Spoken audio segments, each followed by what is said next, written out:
institutions apparemment les plus neutres et les plus indépendantes, de les critiquer, de l'attaquer de telle manière que la violence politique qui s'exerçait obscurément en eux surgisse et pour qu'on puisse lutter contre elle.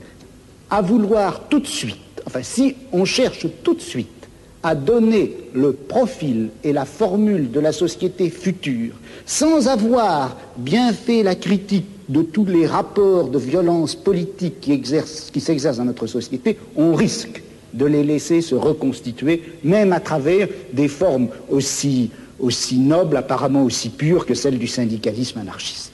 Yes, I would certainly agree with that, not only in theory. Il est localisé entre les mains du gouvernement et il s'exerce par un certain nombre d'institutions bien particulières qui sont l'administration, en France on appelle ça préfectorale, enfin je ne sais pas comment on dit ailleurs, l'administration, la police, l'armée. On sait que toutes ces institutions-là sont faites pour transmettre les ordres, les faire appliquer et punir les gens qui n'obéissent pas.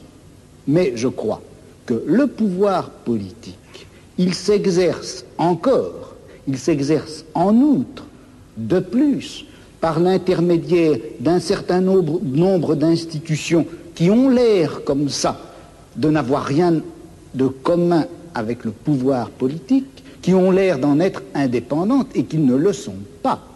On sait bien que l'université, d'une façon générale, tout le système scolaire, qui en apparence est fait simplement pour distribuer le savoir, on sait que cet appareil scolaire est fait pour maintenir au pouvoir une certaine classe sociale et exclure des instruments du pouvoir toute une autre classe sociale.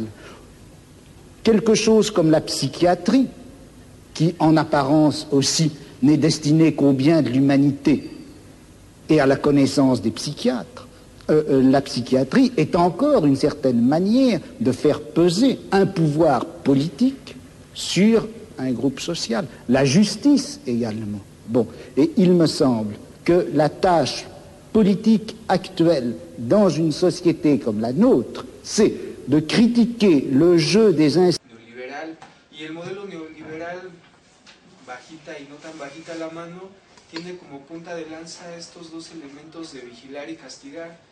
La cuestión es cómo yo como pues garante del Estado puedo dar cuenta de la vigilancia y el castigo de una manera sutil, de una manera sofisticada, en la que ni siquiera el que está siendo manejado se dé cuenta que está siendo manejado.